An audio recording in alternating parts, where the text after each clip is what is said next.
Good afternoon, everyone. Here is Moon from Hong Kong Baptist University. We are now at the Tamar Park celebrating the Irish Festival, St. Patrick's Day in Tamar Park. So we can see that people drink beer and have some relaxation, and they eat, and they have watching the Irish dance and the Irish music, listening to the Irish music here. So, in 1903, this festival has first recognized it as an official holiday in Ireland. Today, we are so glad that we can invite an Irish that is an organizer of this event, Amelia. So, hi, Amelia. Hi, how are you? Knowing that you're the organizer of this event, so how do you think about that? Yeah, so I think it's been successful so far. We've managed to have a lot of people here. There's great food on and great music as well. Thankfully, we had a really great team that helped to organise it. So I hope everyone's enjoying now all that hard work. Yeah, so how important do you think this festival to the Irish in Hong Kong? I think it's very important, in particular when you live so far away from Ireland. It's really nice to have a day each year that you just celebrate being Irish and listening to Irish music and having Irish food. And actually the first ever St. Patrick's Day celebration happened in New York in 1762. So it was actually Irish immigrants abroad who started it, not actually in Ireland, and then later it began in Ireland. So I think it's really, really important in that sense when you're abroad that you can connect with your Irish culture. So knowing that you have held this event in many places, including Hong Kong, so while comparing the activities, how do you think the similarities compare or the differences comparing to the events in Hong Kong and other places? I suppose there are a lot of similarities and some differences as well, but the main aim of the whole thing is that it's about celebrating Irish culture and having a chance to enjoy that, so be it with Irish food, Irish music, and it's just a day where you can just relax and have fun.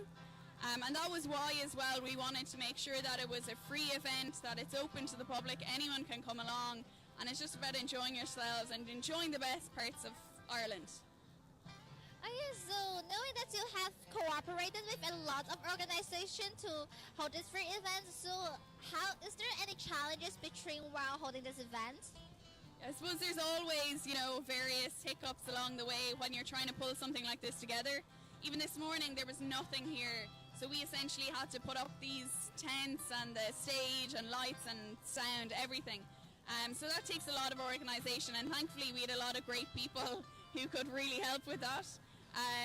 So yeah, it can be challenging, but at the same time I think it's worked out well, thankfully, and I really hope that people enjoy it, because that's all we want. We just want a really fun day. Isn't it? It's quite challenging, so do you think there any difficulties for holding this event in Hong Kong? I suppose with any event, it's, there's always going to be the same things. You have to ensure that you get along, and it's just getting on with what has to be done. I don't think it's particularly more challenging in Hong Kong than anywhere else.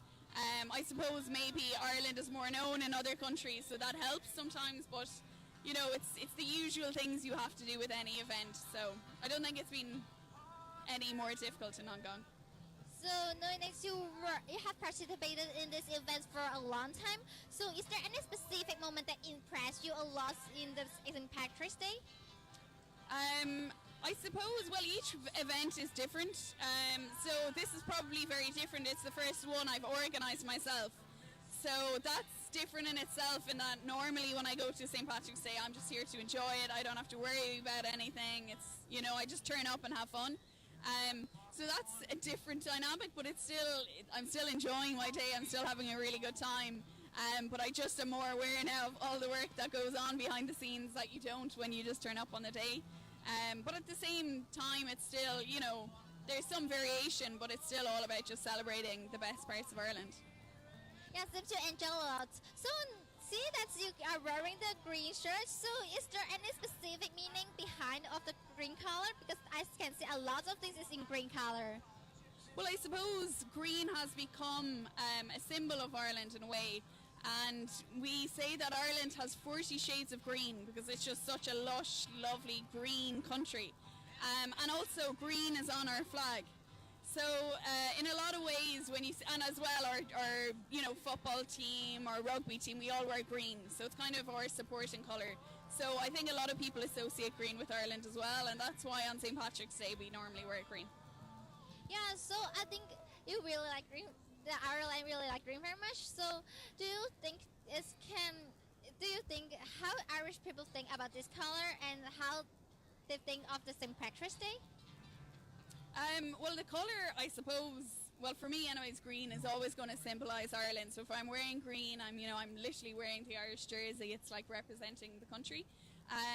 And similarly with St. Patrick's Day, it's always a special day. It's a national day in Ireland as well, so we normally have a day off. So unfortunately, that's maybe the biggest challenge and the difference with Hong Kong. You don't get a day off.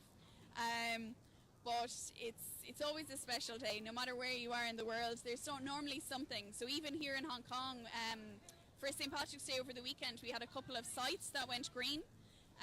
So the Clock Tower in TSD went green, the Peninsula Hotel, and then Nikki, it's a Cathay Pacific plane, went green as well, which is great. Like it's there's so many parts now of Hong Kong that are celebrating St. Patrick's Day.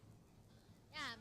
So while celebrating in Hong Kong, do you think in the future is it possible to hold this event again in Hong Kong? Yeah, so this is the 5th year that we've had something, and this is probably a bigger scale than previous years. So we're slowly building on it every year. It gets a bit, we try and adjust or we see what's happening. So yeah, hopefully we'll have something again next year. And, I think it's worth it. People enjoy it. It's just a really fun day. And we were lucky. The weather stayed nice as well, which really helps. So, yeah, I'd love to have more events like this. So in the future, do you have any expectation or any planning that you want to promote the Irish culture? I suppose, well, for the Irish language is a big important part of Irish culture. So every month we do an event about the Irish language, and we have a conversation circle or some sort of event to do that, which I would work on. And then we also participate in a lot of different things like the book fair and try and just encourage Irish culture in any way. So there'll be plenty of things throughout the year, but this is definitely our biggest event every year. Yeah, so thank you very much for your participating in the interview. So I hope that the Irish Festival will be promoted. So I would like to conclude what we did. That is, we are doing a live coverage in Tamar Park about the Irish Festival that is called St. Patrick's Day. We're so glad that we interviewed Amelia, and we hope that you really enjoy this live coverage because I think it's really good for you to know more about the Irish culture. And also, if you want to have some more information, please visit our website and Facebook at 9 a.m. to 9 p.m. tonight.